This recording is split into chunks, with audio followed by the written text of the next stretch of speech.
Let's see. Good morning, everybody. Oh, I'll do a little update. Not a whole lot of news, but just talk a little bit. Hopefully, not long. Maybe it's helpful for people that are trying to maybe do some of the stuff online, things of that nature, websites. I could call this LinkedIn update. Some of you might say, John, you do go overboard. But let me just give you a little way that I do a lot of writing, websites, posts, a lot. And it gives some the impression, oh, maybe, certainly there's no employees or anything. I got to manually do a lot of that stuff. There's one website, I forget the name of it now, out of the multiple ones. I think it's called Webscom. But there's one that, it looks kind of nice, new upstart. And I posted, and initially when you start on websites, you kind of check them out and see how good they are. And that site, I still have a link to it. And it just shows my, main sites, things like that. But whatever you post on the normal posts, it deletes them after a while. So I messed with that for a while, then I just Googled, searched about that site, and there was a lot of people that were mad. And some people said, oh, it's terrible. But I left that site up simply because I learned that in the beginning, that if you put new posts on those sites, they're not reliable. But the links to that little site, if you go to it, they're still active. Okay. In the world of all this kind of stuff, online world, when the reason I joined LinkedIn really is like what, a niche market. Like for business professionals, and a lot of the messages I used to get were job opportunity here. And so I kind of thought, it's really not designed for social media in the sense, social justice. Some websites that I was going to link to or start were social justice, current events, Christian religion, teaching. But YouTube and a couple of other old prominent sites automatically have links share on LinkedIn. So I thought, well, and that's kind of why I joined it.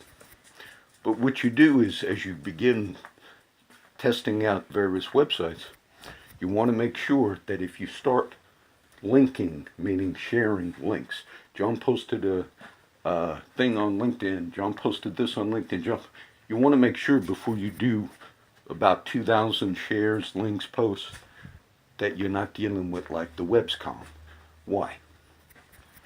If LinkedIn or a website at some point deletes everything, what happens is every link that you shared on Twitter, John published on LinkedIn, John published on LinkedIn, John shared this on LinkedIn, they don't delete that link. What happens is people that peruse your various sites, they click a link. Oh, what did John publish? And then have you ever gone to a website and it says, this video has been removed, or this post has been removed? That's not good to have on multiple sites. Why? If perchance somebody someday says, oh, this day, first time going to click a link on Twitter or whatever, John shared this. If you get 2 or 3 that says, this video has been removed or this post has been removed, that's what'll show up. They might just think, oh, he's inactive. And so not only did it destroy a lot of time and effort when they removed all of my posts, but it leaves that impression. So in theory, if you want to be like to make those things look professional, I have to go back manually to all these multiple posts I do, which is impossible because I repost these. I'd have to go back manually and remove every single link that I shared from LinkedIn. So in theory, not only did they create a lot of time that was wasted, but, it's just me, so I can't do that. I could, if I had an organization, I'd put an employee, say, do me a favor, and it would take It would take months to go back and to say, and you say, but you could just leave those links on. I'm going to have to. But it's not professional if people click. And I've gone to a few Christian sites and clicked their videos, and it says that this video has been removed. And that just doesn't look good for the things, for what I do. But that's why I got into LinkedIn, because they have the automatic shares on a lot of, YouTube has it and others. And I always thought it's really a market that, it's not regular websites and other things. It's sort of like whatever people want to discuss, whatever issues. Tumblr's a good site because you have people that are talking Christian, talking religion, and there are many. And then you tag that and everybody that's interested, but they have poetry. So really the best platforms are where you could just, whatever your particular thing you're focusing on, you could kind of develop a group like that. But the LinkedIn is just really, just like I said, it's just kind of like, it shouldn't have the platform that it does in the sense share, like YouTube. A lot of people that are sharing YouTube videos like I do, there's an automatic LinkedIn sharing. A lot of people that are sharing, okay, so it created a tremendous amount of work for me. And then it gives an unprofessional look now to all, because I shared a couple of, many, there's like, I don't know how many tweets I have. They're not all LinkedIn tweets, but some are. And then people could, oh, what did John posted something on LinkedIn today? 0. So they don't remove, they just delete your content. It's just created, and my dogs tore some things up again yesterday. So what I try to mitigate is not to redo stuff, not to have to keep, if you want to be effective, you just move forward, and I am attempting to do that. The news would be, in Russia, I think I mentioned it, Russia and Putin, there was a candidate that was challenging Vladimir Putin, and they just arrested him the other day. And that's wrong, because that's using government to go after things. And then we had something in Egypt, El-Sisi. He did the same thing. And we are looking at Egypt as sort of like they're good allies, they're good partners and all. They're corrupt what they do there, as well as in Turkey. The official thing, yesterday, Eric Holder, he's tweeting on, a lot of Democrats and liberals are saying, you're going after the FBI, you're going after these men. Mr. McCabe has taken what's called terminal leave. Andrew McCabe, one of the key FBI people in the whole Trump thing. And it's questionable because what happens is the Republicans are going to release the memo. I believe it comes out today, possibly. Trey Gowdy and all. But it is showing a lot that Trump was suspicious of.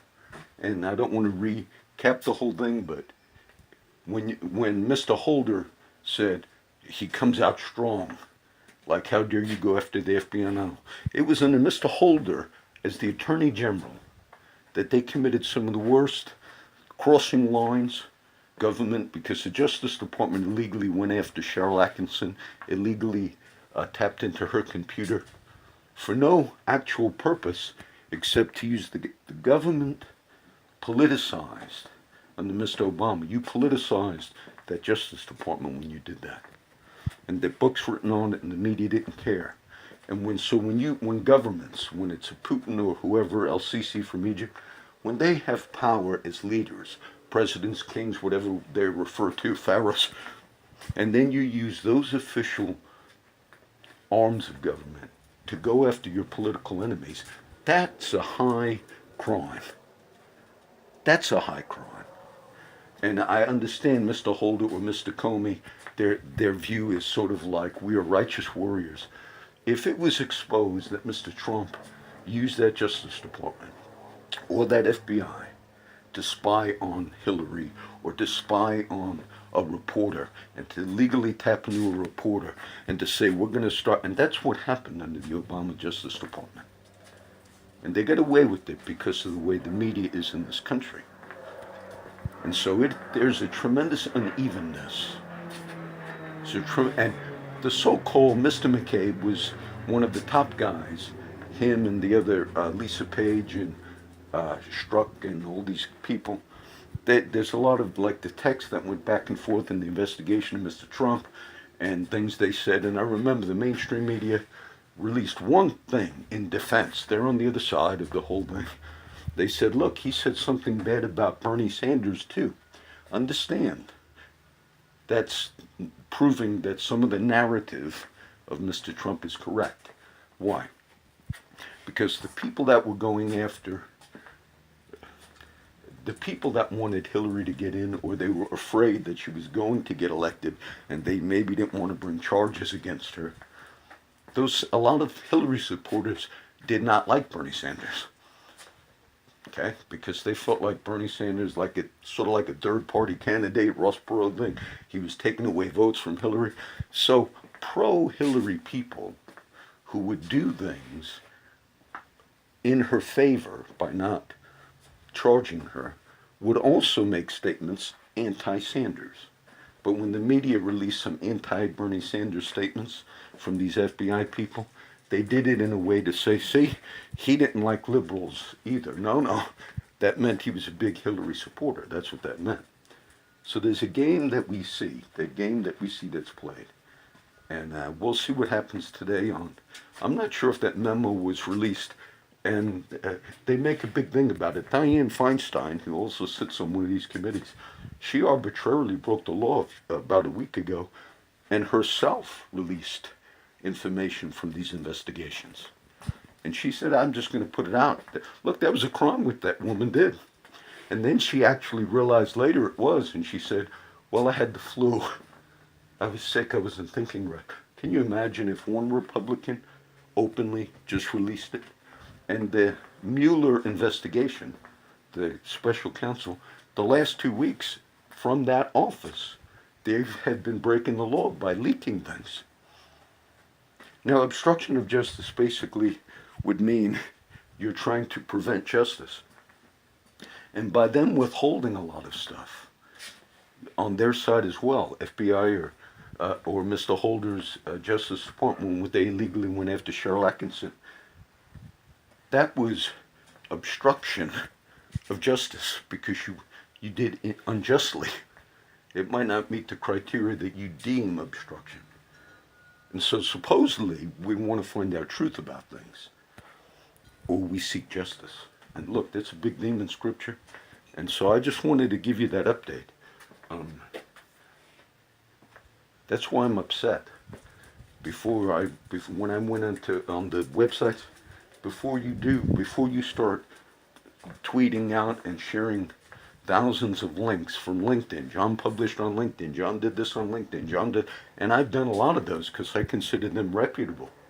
And then in one keystroke from LinkedIn, they said, we just removed all that. And now you left all that blank space. Now all these other things I shared, people might just click the LinkedIn ones because there's so many that I shared from LinkedIn. No longer here, no longer here. This video has been removed. This post has been removed. So you did a tremendous amount of damage is what you did.